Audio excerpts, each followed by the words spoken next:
BRS party చేసిన mistake. దానివల్ల రెండు నష్టాలు జరిగినాయి పార్టీకి. ఒక వాతావరణం ఏర్పడింది రాష్ట్ర వ్యాప్తంగా, ఇది అందరు పెద్ద నాయకులు వెళ్ళిపోతున్నారు అనేటటువంటి. అది కరెక్ట్ కాదు కదా. అంత ఎక్స్పీరియన్స్ ఉన్న వాళ్ళు ఎక్కడ దొరుకుతారు? ఉన్నప్పుడు వాళ్ళని కాపాడుకోగలగాలి. సో ఇప్పుడు నన్ను 20 ఏళ్ళు పనిచేసి నన్ను బయటకు పంపించారు. సో అదే పార్టీలో ఉన్న వాళ్ళు ఆలోచించారా అన్న, వాళ్ళ బిడ్డనే బయటకు పంపించారు, మా సంగతి ఏంది అనుకోరా?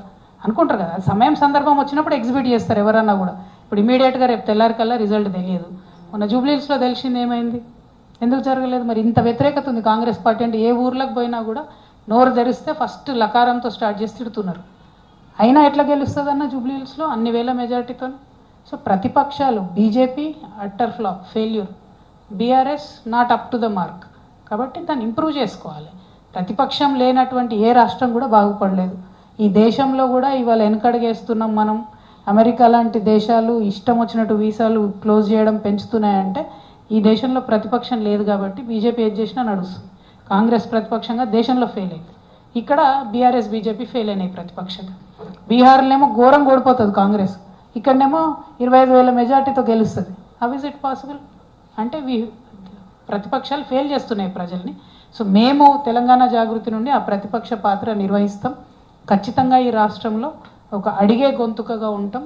ఆల్టర్నేట్గా పాలిటిక్స్ ఎట్లా చేస్తే బాగుంటుందో ప్రజలకు చెప్తాం. మహిళా నాయకత్వాన్ని పెంపొందిస్తాం, యువకుల నాయకత్వాన్ని ప్రోత్సహిస్తాం. ఖచ్చితంగా అన్ని వర్గాలకు ఎవరైతే అధికారానికి దూరంగా ఉన్నారో వారు అధికారంగా దగ్గర అవ్వడానికి మా శాయశక్తిలో మేము ప్రయత్నం చేస్తాం.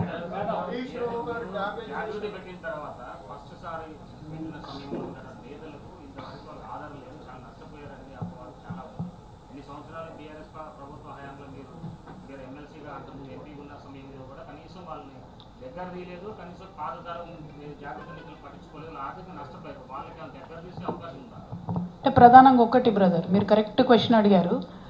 నాకు బీఆర్ఎస్ పార్టీలో ఏమాత్రం కూడా అవకాశం ఇవ్వలేదు, ఏమాత్రం కూడా కనీసం నేను టీచర్ పోస్ట్ కూడా ట్రాన్స్ఫర్ చేసుకునే పరిస్థితి లేదని నేను చెప్పిందే మీరు నన్ను అడుగుతున్నారు ఉల్టా. సో నా వెనక ఉన్నాడు ఎవరన్నా మనిషి అంటే వాడిని తీసి పక్కకు పడేసి, నా వెనక ఉండి లాభం పొందిన కొంతమంది ఇలా బీఆర్ఎస్లో ఉండిపోయారు, నాతో రాలే. ఇక ఇక్కడ ఉన్న బ్యాచ్ అంతా కూడా ఎవరికి ₹1 లాభం జరగని వాళ్ళంతా ఇక్కడ ఉన్నారు, ఉద్యమకారులంతా ఇక్కడ ఉన్నారు, బీటీ బ్యాచ్ అంతా అక్కడనే ఉంది, యూటీ బ్యాచ్ అంతా ఇక్కడ ఉంది. సో నేను అనేది ఒకటే, నేను జాగృతి సంస్థలో ఉన్నా లేకున్నా, పార్టీలో ఎంపీగా ఉన్నా లేకున్నా, నా దగ్గరికి ఎవరన్నా వచ్చి ఒక రిక్వెస్ట్ చేస్తే నా శాయశక్తిలో ప్రయత్నం చేశా హెల్ప్ చేయడానికి. అది ఇప్పుడు కూడా చేస్తా, రేపు కూడా చేస్తా. As a politician that is my rule. But నాతో పనిచేసిన జాగృతిలో పనిచేసినటువంటి నాయకుల కార్యకర్తలు బీఆర్ఎస్ పార్టీ నుంచి ఎటువంటి ఆదరణ కూడా లభించలేదు. జాగృతి వాళ్ళు అనగానే పక్కకు పెట్టడము, హేళన చేయడం. ఎందుకంటే మేము చేసినటువంటి ఉద్యమాలు మర్చిపోయారు, మేము ఉద్యమంలో చేసినటువంటి కాంట్రిబ్యూషన్ మర్చిపోయారు. అధికారంలోకి వచ్చినాక పక్కనున్న వాళ్ళే వాళ్ళకు గుర్తున్నారు. నేను ఎప్పుడైనా దగ్గర తీసా బ్రదర్. ఎమ్మెల్యేలతో అడ్జస్ట్ అయిపోయిన వాళ్ళు వెళ్ళిపోయారు. లేదు మేము జాగృతి ఐడియాలజీకి కట్టుబడి ఉన్నాం అనుకునే వాళ్ళు ఉన్నారు, వాళ్ళు ఇక్కడే ఉన్నారు, నా చుట్టుపక్కలే ఉన్నారు.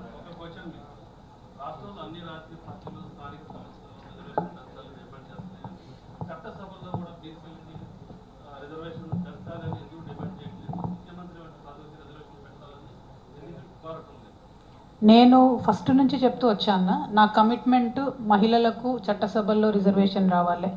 ఆ బిల్లు కోసం కొట్లాడిన సమయంలోనే బీసీలకు చట్టసభల్లో రిజర్వేషన్ రావాలనే కమిట్మెంట్ మేము తీసుకున్నాం, ఓపెన్ డిక్లేర్ చేసాం అది మేము.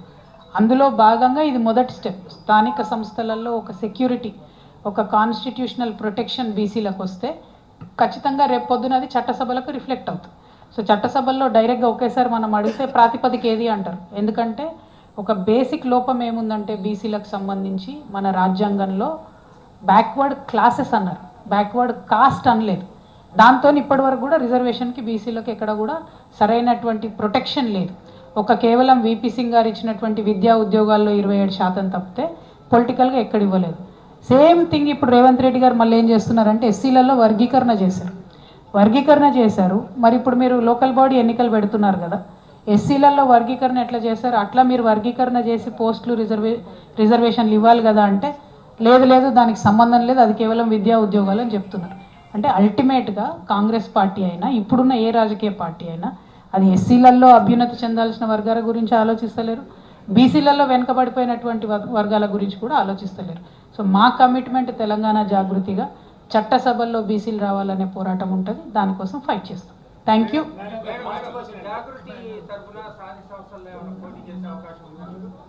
ఓకే, ఇంకొకటి ఏంటన్నా క్వశ్చన్?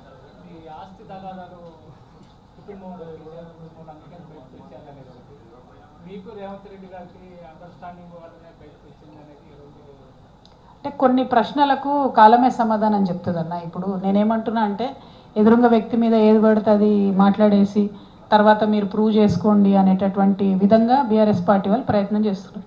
ఇప్పుడు ఒక సింపుల్ ఎగ్జాంపుల్ చెప్తాను. ఇవాళ పొద్దున మా పర్యటన షెడ్యూల్ మార్కెట్ కమిటీకి పోయేది ఉండే.